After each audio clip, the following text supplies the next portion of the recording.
आज का क्वेश्चन है एक्स और छठा क्वेश्चन है एक्स और 3 का प्रयोग करके भिन्न प्रकार के व्यंजन बनाइए। एक्स और 3 को प्रयोग करके भिन्न प्रकार का व्यंजन बनाइए, मतलब एक्स 2 और 3 का प्रयोग करके हमको व्यंजन बनाना है। ठीक है, प्रत्येक व्यंजन में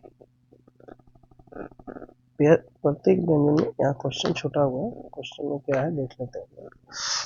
प्रत्येक व्यंजन में एक्स अवश्य है, कहने का मतलब ये है यहाँ पे एक्स होगा।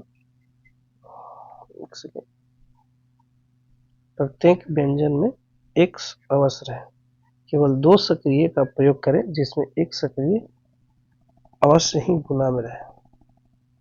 ठीक है, जब भी व्यंजन बना रहा है उसमें एक्स को हम रखेंगे। ठीक है, केवल 2 सक्रिय का प्रयोग करें जिसमें सक्रिय अवश्य एक्स जो है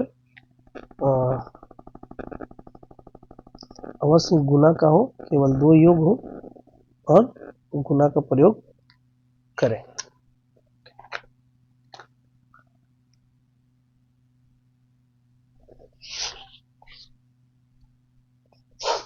चलिए हम बताते हैं क्या कह रहा है। सबसे पहले तो कह रहा है कि एक्स 2 और 3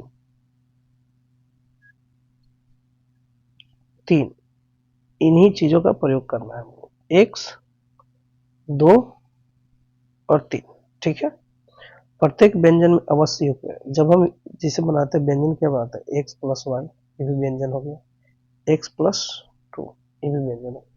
तो वही चीज कह रहा है कि उसमें एक्स होना जरूरी है, अवश्य है, और केवल 2 सक्रियाओं का प्रयोग करें, मतलब 2 ही होना चाहिए, 2x प्लस वाई होना चाहिए या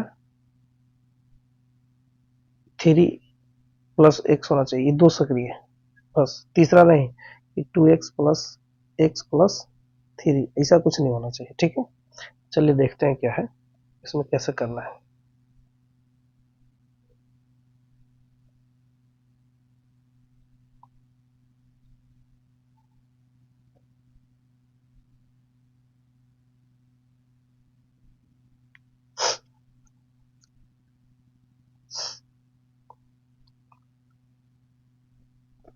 हम क्या कर रहे हैं, जिसमें एक सक्रिय अवश्य गुना का हो। ठीक है, तो हम 2 गुने एक्स प्लस 3 कर देते हैं, 2x प्लस 3 हो गया, बना 2 गो, एक गुना में है। ठीक है, और एक जोड़ में 2 बन गया। अब नेक्स्ट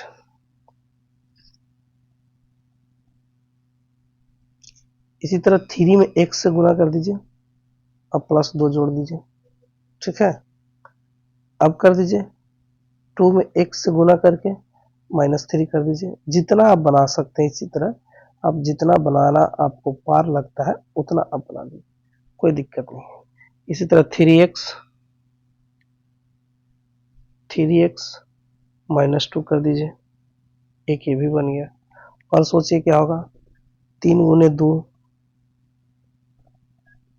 2 माइनस एक्स कर दीजिए, 6 माइनस एक्स हो गया। इसी तरह ये प्लस भी हो जाएगा इसमें।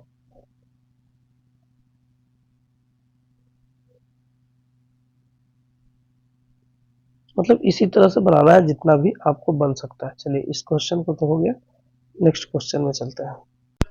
नेक्स्ट क्वेश्चन देखते हैं। नेक्स्ट सफल प्रत्याशी ने एक मत प्राप्त किया।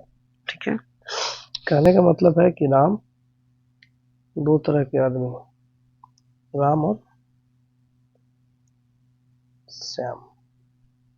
ठीक है, मान लो कि राम 5500 मत मिलता है। ठीक है, उसके निकट प्रतिद्वंदी को इसको 600 मत मिलता है। सपोज करो निकट प्रतिद्वंदी को 570 मत कम मिलता है, मतलब 570 मत कम मिलता है। इसको अगर 600 मिलता है तो उसको 570 कम मिलता है।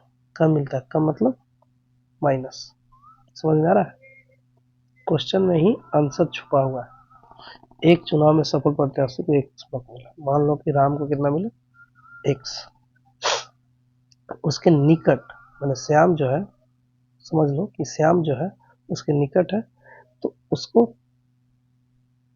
निकट प्रतिद्वंदी के चुनाव में कितना मत मिला, कितना कम मिलता है, 570। जितना इसको मिला है उससे 570, तो राम को कितना मिला, एक्स, उससे कितना कम मिला, 570। आंसर तुम्हारा क्या हो जाएगा, एक्स माइनस 570। बस यही क्वेश्चन है, उससे तो ज़्यादा कोई क्वेश्चन है नहीं। ना क्वेश्चन में जान है ना प्राण है, बस समझने के लिए है। समझ गए आप तो हो गया खत्म। चलिए नेक्स्ट क्वेश्चन की ओर चलते हैं। नेक्स्ट क्वेश्चन क्या है, एक मशीन औसत एक दिन में पी पेज बनाती है, तो मार्च के महीने में मशीन कितना पेज बनाएगी। वही कहानी है, एक दिन में आप एक चॉकलेट खाते हैं, एक दिन में आप एक चॉकलेट खाते हैं, तो 2 दिन में कितना खाइएगा, 2 चॉकलेट। 3 दिन में कितना खाइएगा, 3 चॉकलेट। तो उसी तरह 31 दिन में कितना खाएगा, एक दिन एक मशीन औसत पी पेज बनाता है, तो मार्च का महीना है, मार्च का महीना कितना दिन का होता है, 31 दिन का होता है। पी पी पेज बनाता है एक दिन में, पी पेज, तो 31 दिन में कितना होगा, 31 पेज। 31 गुने पी या पी गुने 31। पहले हम लिखते हैं अचर संख्या, तो अचर लिख दिए, ठीक है, बस हो गया, इसमें तो कुछ है नहीं। आज के लिए इतना ही, देखते हैं नेक्स्ट वीडियो में। आज 2-3 वीडियो में ही कवर हो जाएगा ये चैप्टर, 2-3 वीडियो में कवर हो जाएगा तो फिर आसान हो जाएगा, नेक्स्ट चैप्टर की ओर देखेंगे फिर। तो आज के लिए इतना ही, देखते हैं आगे। जय हिंद, जय भारत।